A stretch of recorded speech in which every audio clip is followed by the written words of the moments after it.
अस्सलाम वालेकुम, doctor Farooq Baloch here. My favourite subject management information system. इसके जो लेक्चर का हमारा जो ऑब्जेक्टिव है, आज हम आपको मैनेजमेंट इंफॉर्मेशन सिस्टम का ओवरव्यू देंगे क्योंकि ये आईसीटी का लेक्चर 21।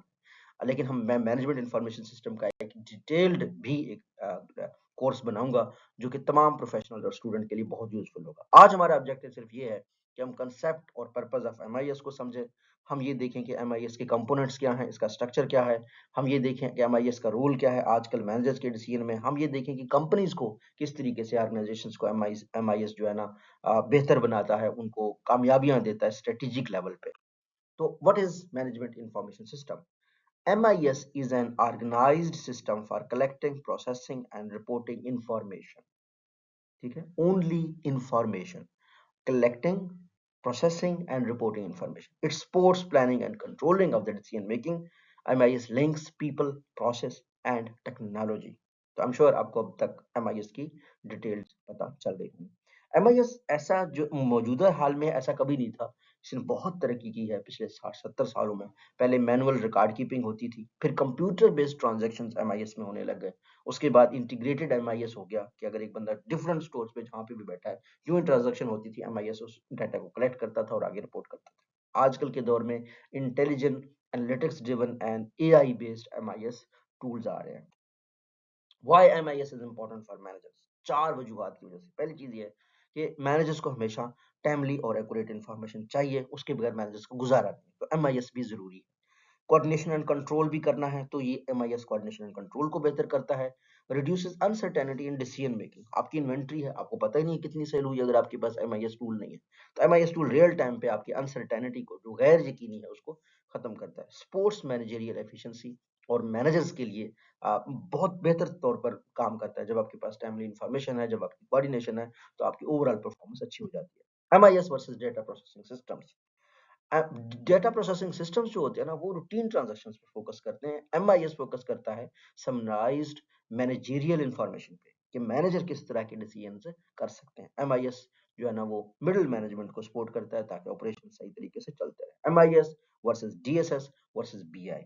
अच्छा, हमने अब एमआईएस को पढ़ा है। पिछले हमारे पास डीएसएस के भी लेक्चर है और बीआई के लेक्चर है। डीएसएस होता है डिसीजन सपोर्ट सिस्टम्स और बीआई होता है बिजनेस इंटेलिजेंस। आप ये प्ले लिस्ट देख लीजिएगा आईसीटी का, इसमें आपको ये जो कोर कंसेप्ट्स हैं, इनमें हम दोबारा रिपीट नहीं करूंगा, लेकिन इनके ऊपर पूरे पूरे लेक्चर्स हैं। तो MIS provides structured reports, DSS provides analytical reports and BI provides intelligence reports. ठीक है ना, इंटेलिजेंस से रिलेटेड, बिजनेस इंटेलिजेंस से रिलेटेड रिपोर्ट्स प्रोवाइड करते हैं।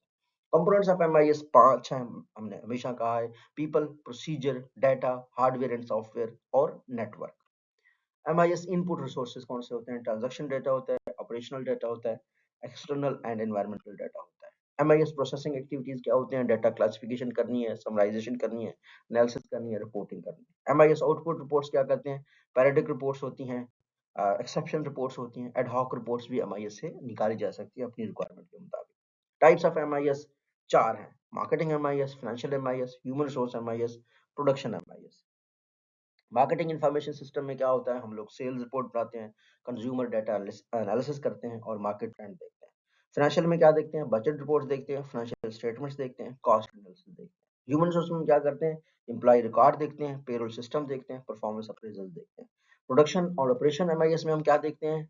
तीन चीजें: प्रोडक्शन स्केड्यूल्स, कब प्रोडक्शन स्केड्यूल करना है, इन्वेंट्री की क्या रिपोर्ट्स है, क्या सिचुएशन है, और क्वालिटी कंट्रोल डाटा को देखते हैं। MIS and decision making level 3 levels पे होते हैं। पहला होता है ऑपरेशनल लेवल, जहां पे आपके फंक्शनल मैनेजर बैठे हुए हैं, जहां प्रोडक्शन हो रही है। दूसरा होता है टेक्निकल लेवल, थोड़ा सा मिड लेवल का काम है, जहां पे आप अपनी स्ट्रेटजी दूसरों से मुख्तलिफ बनाते हैं बेस्ड ऑन अपनी एक्सपीरियंस। तीसरा होता है स्ट्रेटेजिक लेवल, जहां पे एक बंदे के पास नॉलेज है, विजडम है, अपर मैनेजमेंट, टॉप मैनेजमेंट, वो उस लेवल पे एमआईएस के डिसीजन लेकर कंपनी को कामयाब करता है।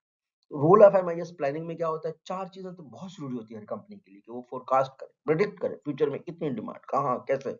दूसरा बजटिंग, कितने पैसे लगेंगे। तीसरा रिसोर्स एलोकेशन, रिसोर्स को कैसे डिवाइड करना। तो इन तीनों चीजों में प्लानिंग में एमआईएस रोल प्ले करता है as a forecasting, budgeting, resource allocation. MIS control में भी बहुत बड़ा रोल प्ले करता है। कैसे? परफॉर्मेंस को मॉनिटर करता है, एक बंदा कितनी सेल कर रहा है, क्या कर रहा है। वेरिएंस एनालिसिस करता है, कितना डिफरेंस आ रहा है डे बाय डे किसी बंदे की परफॉर्मेंस में, किसी मशीन की परफॉर्मेंस में, और करेक्टिव एक्शन भी रिकमेंड करता है कि अब क्या करना है। एमआईएस स्ट्रेटेजिक मैनेजमेंट में क्या करता है? पूरे एनवायरनमेंट की स्कैनिंग करता है। अगर आपको एनवायरनमेंट की स्कैनिंग नहीं पता तो हम मैनेजमेंट साइंसेज में पेस्टल कहते हैं, political, economic, social, technological, environmental, ये फैक्टर्स जो है ना भी एमआईएस देखता है। स्ट्रेटजी इंप्लीमेंटेशन की मॉनिटरिंग करता है और परफॉर्मेंस इवैल्यूएशन करता है। बेनिफिट्स एमआईएस के 4 हैं, मेजर जो बेनिफिट्स हैं, वैसे तो बहुत बेनिफिट्स हैं। एफिशिएंसी बहुत बेहतर होती है, कंपनीज प्रॉफिट में जाती हैं, बेटर कोऑर्डिनेशन होती है, डिसीजन मेकिंग अच्छा होता है, क्वालिटी डिसीजन मेकिंग होती है और ऑर्गेनाइजेशन में ट्रांसपेरेंसी आती है, करप्शन वगैरह इस तरह के काम नहीं होते क्योंकि जब सब कुछ डिजिटल हो रहा है तो आप मैनिपुलेट नहीं कर सकते चीजों को। अब एमआईएस की भी लिमिटेशंस हैं, जूं-जूं टेक्नोलॉजी बेहतर होता जाएगा, एमआईएस ने भी बेहतर होते जाना है। डिपेंडेंस है डाटा क्वालिटी के ऊपर, अगर डाटा क्वालिटी सही नहीं है, रिपोर्ट गलत बनेंगी तो डिसीजन सही नहीं होंगे, तो डाटा क्वालिटी एक लिमिटेशन है। लैक ऑफ फ्लेक्सिबिलिटी, एमआईएस में आप एक सिस्टम सेट करते हैं और आप मशीन्स के ऊपर, प्रोसेस के ऊपर डिपेंडेंट होते हैं, फ्लेक्सिबिलिटी कंपैरेटिवली कम होती है। High development cost obviously companies के लिए ज़्यादा होती है। पाकिस्तानी ऑर्गेनाइजेशन में बैंकिंग में एमआईएस बहुत मैच्योर है, सेक्टर में, टेलीकॉम में, मैन्युफैक्चरिंग में, पब्लिक सेक्टर मैनेजमेंट में भी एमआईएस के टूल्स। मैनेजर्स का क्या रोल है एमआईएस में? मैनेजर्स जो है ना इंफॉर्मेशन सिस्टम की नीड्स को आइडेंटिफाई करें, क्योंकि प्रॉपर नीड से ही प्रॉपर रिपोर्ट्स बनती हैं। डाटा एक्यूरेसी को इंश्योर करें, इंकरेज करें सिस्टम के यूजेज को ताकि ऑर्गेनाइजेशन बेहतर हो सके फ्यूचर दौर में। फ्यूचर क्या है हमारा एमआईएस का? वो ये है कि integration with AI and analytics.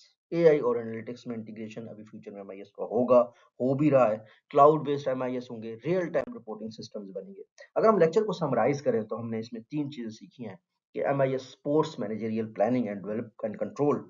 दूसरा हमने देखा it bridges operations and management. तीसरा हमने देखा MIS is essential for the organisational effectiveness. अगर आपको ये लेक्चर समझ आया तो आप कमेंट सेक्शन में मुझे बताइएगा how does MIS differ from DSS and BI in supporting managers.